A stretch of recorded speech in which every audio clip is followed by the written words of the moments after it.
पूर्णतः अद्याप हातात नाही, परंतु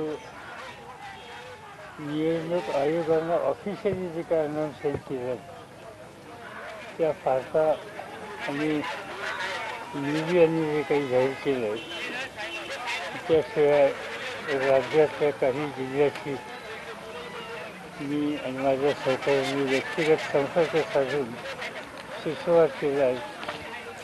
त्याच्यातून एक गोष्ट दिसते, आयोगानं ऑफिशियली जे काय अनाउन्समेंट केलं त्या पाहता आणि मीडियाने जे काही जाहीर केलं आहे त्याशिवाय राज्यातल्या काही जिल्ह्याची मी आणि माझ्या सहकाऱ्यांनी व्यक्तिगत संपर्क साधून सुसंवाद केला आहे. त्याच्यातून एक गोष्ट दिसते की एक जे सांगण्यात आलं होतं की 220 के बाद हे काही लोकांनी स्वीकारलेले दिसत नाही आणि जो काही निर्णय लोकांनी दिला तो राष्ट्रवादी काँग्रेस पक्ष विनम्रतेने स्वीकारतो. या निवडणुकीमध्ये काँग्रेस पक्ष, राष्ट्रवादी काँग्रेस पक्ष, शेतकरी कामगार पक्ष, स्वाभिमानी शेतकरी संघटना, आवाड्यांच्या नेतृत्वाखालचा रिपब्लिकन पक्ष आणि समाजवादी पार्टी या सगळ्यांनीच परस्परांना मनापासून सहकार्य केलं. विशेषतः काँग्रेस पक्ष आणि राष्ट्रवादी काँग्रेस पक्ष याच्या कार्यकर्त्यांनी एकत्रित ठिकठिकाणी आघाडीचा जो उमेदवार असेल त्याच्या यशाच्यासाठी प्रामाणिकपणानं प्रयत्न केले आणि त्यामुळे या सगळ्या कार्यकर्त्यांचा मी अंतःकरणापासून आभारी आहे. या निवडणुकीमध्ये साधारणतः एक असं दिसतंय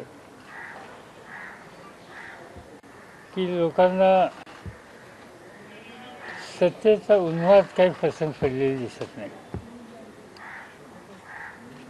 सत्ता येते, सत्ता जाते, पण जमिनीवर पाय ठेवून काम करण्याच्याबद्दलची जी अपेक्षा असते त्यापेक्षा वेगळी भूमिका घेतली तर तिचं स्वागत लोकांच्याकडून होतच असं नाही आणि ते या निवडणुकीमध्ये दिसतं.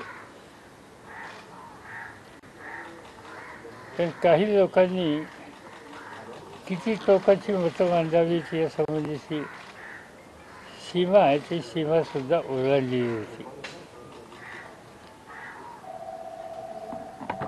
पण त्याच्या खोलात मी काही आता जाऊ इच्छित नाही. योग्य वेळी त्याच्याबद्दलचं जे काही मत आहे ते मांडायचं काम मी करेन. या निवडणुकीमध्ये आणखीन एक गोष्ट आम्हाला बघायला मिळाली की पक्षांतराच्या संबंधीच्या निर्णयाला लोकांनी पाठिंबा दिलेला दिसत नाही.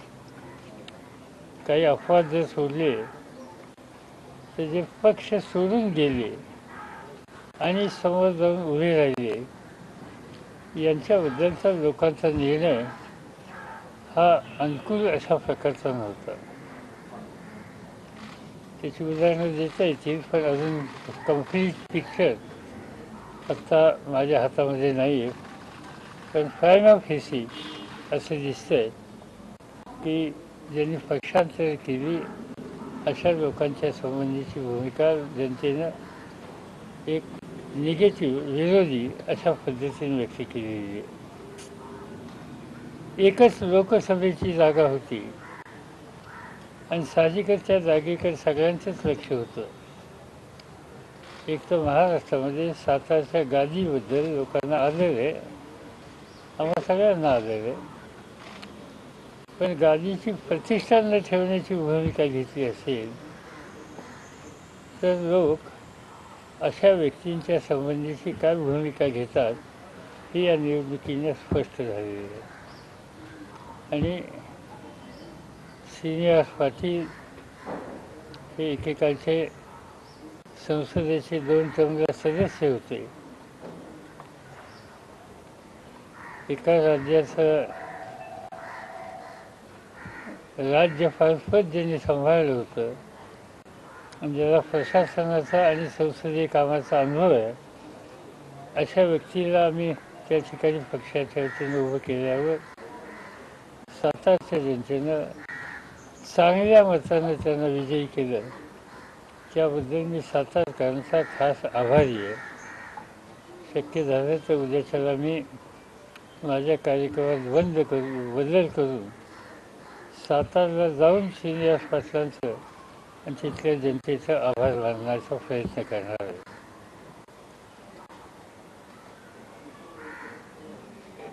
जी अपेक्षा आम्हाला लोकांची अशी होती, विशेषतः आमचे अध्यक्ष जयंतराव पाटील आणि बाकी सहकाऱ्यांची, की आपण एकत्रित नव्या निर्वाचित सदस्यांची आणि ज्यांना पराभव पत्करावा लागला त्याही सहकाऱ्यांची एक बैठक घ्यावी, शक्यतो उद्या परवाच.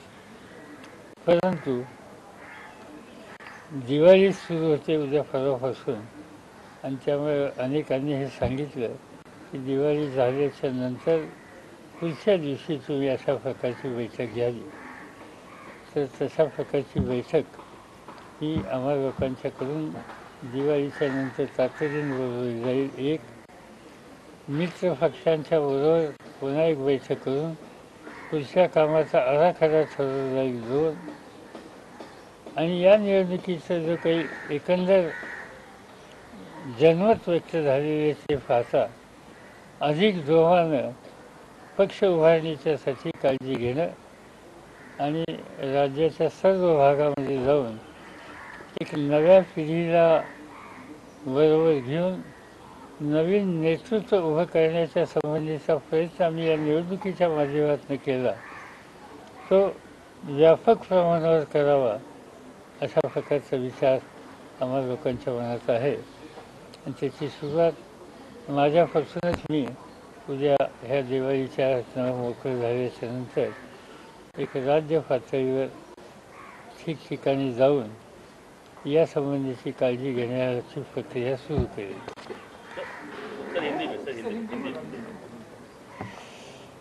एक तो मैं महाराष्ट्र की जनता को धन्यवाद दिलाना चाहता हूँ कि जो माहौल किया गया था कि 220 के आगे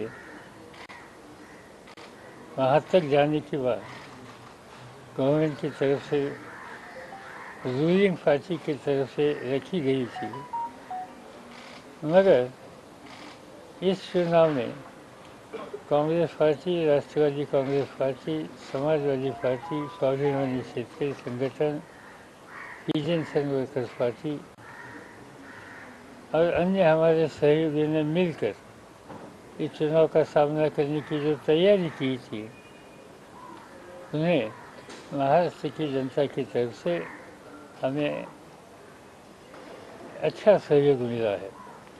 हम चाहते थे इससे भी ज़्यादा आगे जाने के लिए हमारे प्रयास थे, मगर ये सब और सिचुएशन में हम यहाँ तक पहुँचे, इससे मुझे खुशी है और मैं इसका पूरा क्रेडिट पार्टी के वर्कर और आम जनता को देना चाहता हूँ. इनकी मदद से ही यहाँ तक हम पहुँच सके.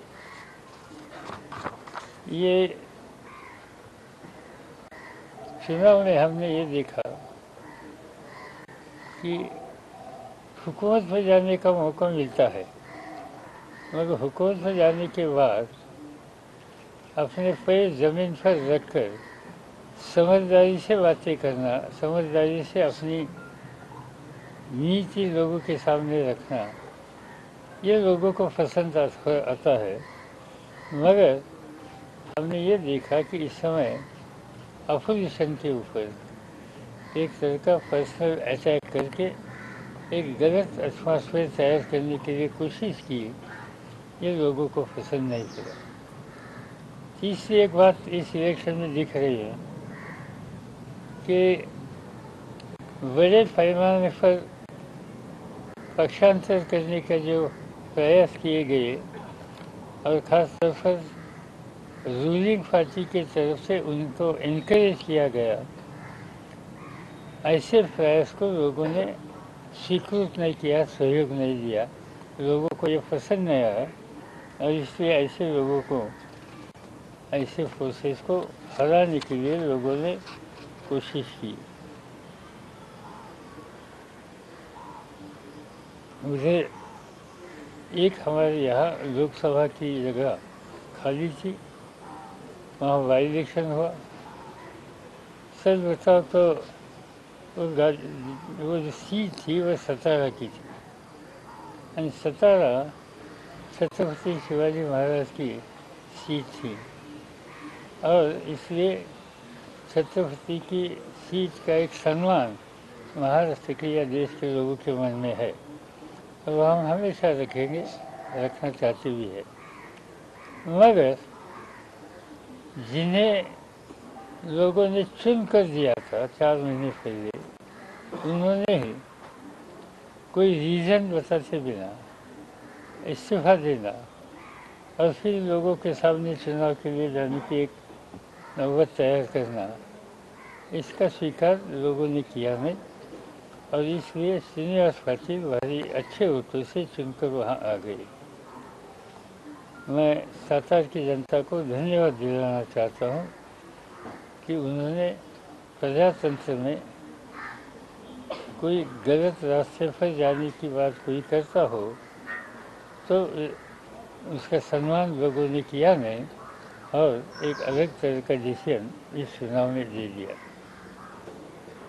ये चुनाव होने के बाद दीपावली का त्यौहार है, और इससे आगे के 2-3 दिन हम इससे पहले मिलना चाहते थे सब साथियों को साथ लेकर, मगर हमारे साथियों ने कहा गया कि दीपावली का त्यौहार होने के बाद ही हमने मिलना ठीक होगा। इसलिए दिवाली होने के बाद जो हमारे चुनकर आए हुए जो कॉन्टेस्ट कर रहे थे वो हारे हुए वो, और डिस्ट्रिक्ट में जिन्होंने मेहनत की, ये सभी कार्यकर्ता का एक सम्मेलन हम यहाँ बुलाएंगे। हमारे स्टेट के प्रेसिडेंट जयंत साहब पाटिल इनके नेतृत्व पर, और आगे का प्रोग्राम तय करके जो जंग शुरू किया है हमने वो आगे तक ले जाने के लिए कोशिश करेंगे। साहेब, एक विषय असा येतोय की भाजपाला शिवसेनेला कुठेतरी तुम्ही मुख्यमंत्री पद देऊन एक सत्ता देऊ शकता, ही ती वेळ आलेली आहे। असं आहे की याच्यामध्ये कुठल्याही प्रकारचा निर्णय आम्ही घेतलेला नाही, आमच्यापुढे तसा प्रस्तावही नाही आहे, आणि आम्ही आमचा पक्ष, आमचा मित्र पक्ष यांना बरोबर घेऊन आपली शक्ती, आपला बेस आणि त्यामार्फत नवं नेतृत्व, नव्या पिढीचं नेतृत्व कसं वाढवता येईल या गोष्टीला आमची प्रायोरिटी आहे। राष्ट्रवादी हा पक्षात बसणार की लोकांनी आम्हाला विरोधी पक्षात बसायचा हुकूम दिला आहे, आणि त्याचा आम्ही सन्मानाने स्वीकार करतो। आमच्या मनात सत्तेचा हा विषय यत्किंचित सुद्धा असता नाही। कोल्हापूरला खूप मोठ्या प्रमाणात पूर झाला होता, आणि कोल्हापुरात सगळ्या ज्या जागा त्या पडल्या, फक्त शिवसेनेची एक जागा निवडून आली। असं वाटतं की कुठेतरी पुरामध्ये देखील लोकांना जो फटका बसला त्याचं हे रूपांतर। मला पूर्वी काय तेच कारण असं वाटत आहे। बेसिकली या सरकारचा एकंदर जनतेच्या प्रश्नाकडे बघायचा जो दृष्टिकोन आहे तो लोकांना पसंत पडलेला नाही। अनेक ठिकाणी अशा प्रकारचं निर्णय, आता पुणे जिल्ह्यामध्ये मेजॉरिटी सीट ह्या अपोजिशनच्या आलेल्या आहेत, काँग्रेस राष्ट्रवादींच्या आलेल्या आहेत। तिथे काही पुराचं संकट होतं असं नाही, काही ठिकाणी जरूर स्थानिक कारण आहेत, पण मुख्यतः हे शासन आणि विशेषतः जी काही भूमिका मुख्यमंत्र्यांची मांडली आणि त्यांच्या सहकार्याने तिचा स्वीकार लोकांनी केलेला नाही। मला आणखी एक गोष्ट सांगायची राहून गेली की मी देशाचे प्रधानमंत्री, देशाचे गृहमंत्री, अनेक राज्याचे मुख्यमंत्री यांना धन्यवाद देतो की निवडणुकीच्या निमित्तानं त्यांनी महाराष्ट्राचं दर्शन घेतलं आणि ठिकठिकाणी जाऊन काय माझ्याबद्दल किंवा आमच्या सहकार्याच्याबद्दलची त्यांच्या मनातलं प्रेम असता ते ठिकठिकाणी व्यक्त केले। तो आता महत्त्वाचा टप्पा संपून गेलेला आहे। आता राज्यकर्ते आहेत ते, देशाचं राज्य त्यांच्या हातात आहे। महाराष्ट्रात फिरल्याच्या नंतर जी महाराष्ट्रातली स्थिती आहे ती लक्षात घेता इथल्या लोकांची स्थिती सुधारण्याच्यासाठी केंद्राची मोठ्या प्रमाणावर सहाय्य करण्याच्या संबंधीची भूमिका घेतली तर त्यांच्या या संबंध महाराष्ट्र दर्शनाच्या कार्यक्रमाचा उपयोग राज्याला होईल अशा प्रकारची अपेक्षा माझी आहे.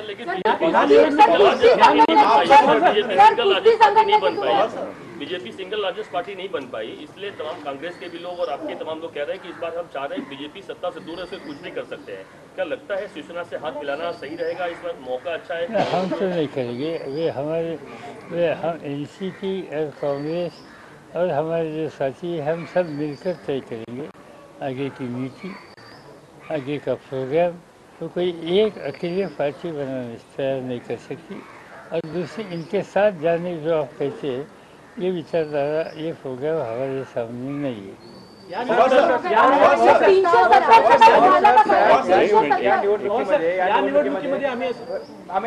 निवडणुकीमध्ये पैलवानांचा विषय खूप गाजला. तेल लावून पैलवान मैदानात दोन्ही पक्षाचे उतरला असं भाषा बोलली जात होती. नेमका कुठला पैलवान जिंकला? असं आहे की आता साधारणतः लोकांचा निकाल कळेल याच्यामध्ये काय. असं आहे, मुक्तपणानं बोलल्यानं लोक स्वीकार करतातच असं नाही. आणि मी सांगितलं होतं मागच्या वेळी पैलवानांचा वगैरे विषय काढत जाऊ नका. मी महाराष्ट्र कुस्तीगीर परिषदेचा अध्यक्ष आहे, त्यामुळे या सगळ्या क्षेत्राची जाण मला थोडीशी अधिक आहे. शरद पवारांचं राजकारण संपलं असं जे काही सत्ताधारी पक्षाकडून सांगण्यात येत होतं, जनतेनं त्याला उत्तर दिलं. असं आहे की एक पक्षाचे त्यांचे अध्यक्ष आहेत, त्यांनी असं सांगितलं यांना दिल्ली जायला तर राहायला सुद्धा जागा नाही. चांगली गोष्ट आहे, ते एक सांगून टाकलं. मुख्यमंत्र्यांनी माझं राजकारण संपलं. असं की मुख्यमंत्री काय किंवा हे जे पक्षाचे अध्यक्ष आहेत हे राजकारणात पक्षाचं काम करण्याच्या सत्तेत वाकवणार आहेत. पण मला त्यांना म्हणजे त्यांचं ज्योतिषशास्त्राच्या संबंधीचं ज्ञान याची मला कल्पना नव्हती. त्यावर उद्याच्याला काय होणार आहे, कोणाचं काय संपणार आहे वगैरे या संबंधीचं भाष्य त्यांनी केलं. याचा अर्थ एकच आहे की त्यांच्याकडे बाकी सांगण्यासारखं कुठल्याही गोष्टी नाहीत. बाकी कुठल्याही प्रकारची टीका-टिप्पणी करण्याच्या संबंधीची स्थिती नाही आहे. आणि एक व्यक्तिगत हेतुआरोप करणं किंवा विद्वेष स्पष्ट करणं यापेक्षा दुसरं काहीच त्याच्यात नाही. त्याच्याकडे फार लक्ष द्यायची आवश्यकता नाही. काय का नहीं प्रपोजल आया नहीं, हमारी नीति है कि हम जाने वाले नहीं. पण काँग्रेसने अधिक राज्यात काम केलं असतं तर आघाडीला अधिक जागा मिळू शकल्या असतं असं वाटतं. काँग्रेस कार्यकर्त्यांनी प्रत्येक ठिकाणी अत्यंत कष्ट घेतले, मनापासून सहकार्य केलं. तो राष्ट्रवादीचा उमेदवार आहे का काँग्रेसचा उमेदवार आहे हे बघितलं नाही. आघाडीचा उमेदवार, आघाडीचा धर्म कांग्रेसच्या सरकारने मनापासून पाहा. जिस तरीके से ईडी का दुरुपयोग जो आप बता रहे हैं, आप लोग आरोप किया गया आपके ऊपर और प्रफुल्ल पटेल साहब के ऊपर, क्या लगता है साथ अगर नहीं किया वो सीट और अच्छी आ सकती थी क्योंकि नाम खराब किया गया? बात ऐसी है कि ईडी वगैरह मैं यहाँ निकलना नहीं चाहता हूँ, मगर हुकूमत में जो पावर मिलती है हाथ में, इसका गैर इस्तेमाल करने की बात लोगों को पसंद नहीं पड़ती. यहाँ मेरा ऑब्जर्वेशन है. और जिस तरह से ये सब जो अधिकार है इसका इस्तेमाल करने के प्रयास किए गए, इसका कुछ न कुछ नतीजा हो सकता है. पवार साहेब तुम्ही म्हणालात की पंतप्रधान आणि गृहमंत्री देशाचे ते महाराष्ट्रात येऊन गेले निवडणुकीच्या निमित्ताने. मग त्यांनी जो मुद्दा उपस्थित केला वारंवार 370चा, तो या राजकारणाला या निवडणुकीला लागू पडला होता का, काय वाटतं? प्रश्न असा आहे की 370 मला आश्चर्य वाटतं की मुख्यमंत्री प्रधानमंत्र्यांचं मी स्पीच वाचलं की बरोबर असेल तर की तुम्ही 370 आणून दाखवा. आहे की जो सेक्शन कॉन्स्टिट्यूशनमध्ये आपण रद्दबातल केला, विचारपूर्वक केलेला, तो कायम स्वरूपाचा नव्हता हे सगळ्यांनी जाहीर केलेलं आणि तो काढल्याच्या नंतर तो आणून दाखवा म्हणणं त्याच्यात मला काय अर्थ दिसत नाही. आणि दुसरी गोष्ट आणखीन एक त्यांचं वाक्य असं होतं की इसमें आप हमसे सहयोग देने के लिए तैयार नहीं हो. सहयोग न देने का सवाल ही नहीं था क्योंकि इसको हमने विरोध नहीं किया था. हमने पब्लिकली कहा था ठीक है अच्छा किया आपने. मगर प्रधानमंत्री साहब ने ये कहा कि आप इस बारे में जो करता है ऐसे ही करेंगे तो पानी में डूब मरो। अरे प्रधानमंत्री, देश का प्रधानमंत्री, हमारा भी प्रधानमंत्री है, सबका प्रधानमंत्री है, और देश के किसी व्यक्ति को या पॉलिटिकल फोर्सेस या किसी सेक्शन को डूब के मर जाओ, इस तरह की भाषा मुझे लगता नहीं प्रधानमंत्री को शोभादायक। सर, जर प्रकाश आंबेडकर तुमच्यासोबत आले असते, आघाडीसोबत आले असते, महाआघाडीसोबत, पवार साहब, सवाल ये है कि जिस तरह से आप लोग गठबंधन में थे कांग्रेस के साथ, आपने कहा कांग्रेस के कार्यकर्ता ने मेहनत करी, लेकिन जो कांग्रेस के कार्यकर्ता ने मेहनत करी, लेकिन जितनी मेहनत आपने लगाई या आपकी लीडर से लगाई, क्या सेंट्रल जो लीडरशिप है कांग्रेस की वो उतना नहीं उतर पाई महाराष्ट्र में? अगर वो होता तो शायद रिजल्ट और कुछ होता है, नतीजे और अच्छे होते। आप ये बात ऐसी है कि ये महाराष्ट्र का चुनाव था, और महाराष्ट्र के चुनाव में यहाँ के लोगों ने ज़्यादा जिम्मेदारी लेने की आवश्यकता थी। अभी हरियाणा में चुनाव था, मैं एक पार्टी का नेशनल प्रेसिडेंट हूँ, मैं हरियाणा में एक दिन भी गया नहीं हूँ, इसलिए वहाँ का ब्लेम मेरे ऊपर आ नहीं सकता, क्योंकि लोगों को मालूम है वहाँ हरियाणा में जिनका योगदान अच्छा है, सहयोग है, लोगों से रिश्ते है, उन्होंने ज़्यादा इसका ज़्यादा फायदा होता है, और इसलिए यहाँ नहीं आए, इसलिए यहाँ कुछ नुकसान हुआ ऐसे लगा नहीं। यहाँ के सब कांग्रेस के नेता लोगों का सहयोग था, एंड सीनियर नेशनल लेवल की लीडरशिप का हमसे अच्छी तरह से कॉन्टॅक्ट था। वंचित आघाडी जर महाआघाडीसोबत आली असती तर काय वेगळं चित्र असतं का? नाही, असं ते काय मला सांगता येत नाही, ज्याचा त्याचा राजकीय निर्णय घ्यायचा अधिकार आहे, त्यांना असं वाटतं की आपण स्वतंत्र जावं, त्याच्याबद्दल मला काही निष्कर्ष काढायचं कारण। सर, हरियाणा में एक आपका रिएक्शन चाहेंगे सर? हरियाणा में भी बीजेपी सरकार नहीं बनने जा रही है, ऐसा हालांकि वहाँ पे जोर शोर शुरू हो चुका है, उसके बारे में थोड़ा सा आपका नेशनल लीडर तो आपका मत जानना चाहेंगे हरियाणा के बारे में? मालूम है, मगर जहाँ तक हमारे पास इंफॉर्मेशन है वहाँ क्लियर कट मेजॉरिटी दिखाई नहीं दे रही, और बाकी जो नॉन बीजेपी फोर्सेस है उन्होंने मिलाकर कुछ अल्टरनेटिव दे दिया, तो एक आम लोगों को खुशी मिलेगी, मगर मुझे मालूम नहीं वहाँ कहाँ तक सोच है इस बारे में, और कहाँ तक जाने की तैयारी बाकी राजनीतिक दलों की है। पवार साहब, आप इन चुनाव कैंपेनिंग के दौरान आपकी फोटो और फुटेज बहुत वायरल हुई, जिसमें आप बारिश में भीगते हुए लगातार अपना भाषण दे रहे थे। जब वो आई उसके आधे घंटे के अंदर तकरीबन 5.5 लाख लोगों ने उसको शेयर किया था। एक इमोशनल अपील आपको लगा कि वहाँ से जनरेट हुई लोगों के बीच में, आपकी मेहनत को देख के, आपकी डेडिकेशन को देख के? एक बात ऐसी कि वो 17 की मीटिंग थी, वहाँ 50,000 से ज़्यादा लोग थे, और पेंडॉल नहीं था, लोग खड़े हुए, उन्होंने वो चेयर थे, वो चेयर अपने सिर पर रहे। अरे इस तरह से लोग, इतना बड़ा बारिश होने के बावजूद मैदान छोड़कर जाने की तैयारी लोगों की नहीं थी, यही हमारे लिए बहुत था। और ऐसे समय में हमारा फर्ज ये था कि जो कुछ कहना है 5 मिनट हो, 10 मिनट हो, 15 मिनट हो, वो कहने की कोशिश करें, और इसलिए हमने किया। मुझे अच्छा लगा कि पूरा स्पीच मेरा होने तक लोग अपनी ही जगह पर रहे, और दूसरा कि जो रिजल्ट दिखाई देता है, ये रिजल्ट से लोगों ने पॉजिटिव अप्रोच लिया। सर, लेकिन इसी समझ में आता है कि जिस तरह से आप मैदान छोड़कर नहीं भागते हैं, लोगों को ये समझ मैसेज देने का प्रयास किया। आपने अपने सभा में एक बार ये भी कहा था कि अभी तो मैं जवान हूँ, मुझे बूढ़ा मत कहो, तो मैं जितने तो इसका संदेश ये आता है कि मीटिंग में थोड़ा सब सीरियस ही नहीं होना चाहिए, कुछ तो कुछ इधर उधर की बातें करनी पड़ती है, मगर एक है कि लोगों का जिस तरह से रिस्पॉन्स पूरे स्टेज में हम देख रहे थे, और ख़ास तौर पर यंगर जनरेशन को, इससे हमारा हौसला बढ़ा। तर परळीमध्ये खूप मोठा विजय झाला, धनंजय मुंडेंना मला जयदत्त अण्णा गेलेले ते देखील पडलेले, ह्या दोन विजयांना तुम्ही कसं बघता? हे मला ह्याच्यात काही वैशिष्ट्य म्हणजे आश्चर्य वाटलेलं नाही। मी काही जिल्ह्यात, नाशिक काय, बीड काय, या जिल्ह्यात मी यापूर्वी बघितलं आहे की 90%, 95% जागा आम्हाला मिळालेली त्याच्या आधी, आणि त्यामुळं इथं ज्या पद्धतीची स्थिती एक निर्माण केली गेली परळीमध्ये, आणि त्याच्यातून एक काहीतरी सिंपथी वेव तयार करण्याचा प्रयत्न केला, मला नाही वाटत अशा गोष्टी लोकांना पसंत पडत, पण ते लोकांनी दाखवलं, एवढ्या मोठ्या मताने लोकांनी दाखवल्याच्या नंतर शेवटी आपल्याला कळतंच ना, आणि ते मध्ये दिसलं पहिले, म्हणजे ह्याचं फायनल रिझल्ट माझ्याकडे नाही आहे, तुमच्या बीड शहराचे बहुतेक आले दिसतात, पुरवतो आम्ही, पण अंतिम रिझल्ट नाही. पण ठिकठिकाणी हीच अवस्था होती त्या जिल्ह्यात आणि तशीच अवस्था मला खात्री आहे की नाशिकमध्ये सुद्धा होती. नाशिकमध्ये सुद्धा एका निवडणुकीत आम्ही लोक निवडणुकीला उतरून सगळ्या जागा जिंकल्या होत्या एकेकाळी.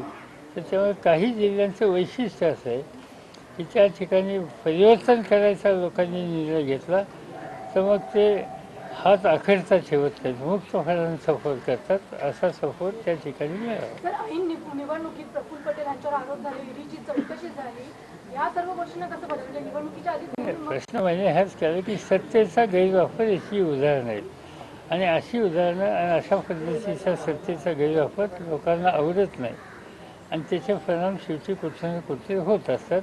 ते या मतदानातून व्यक्त झालं गेलं. म्हणजे काही बोलायचं त्याच्यातून, काही आरोप करायचे, त्याला काय अर्थ नाही.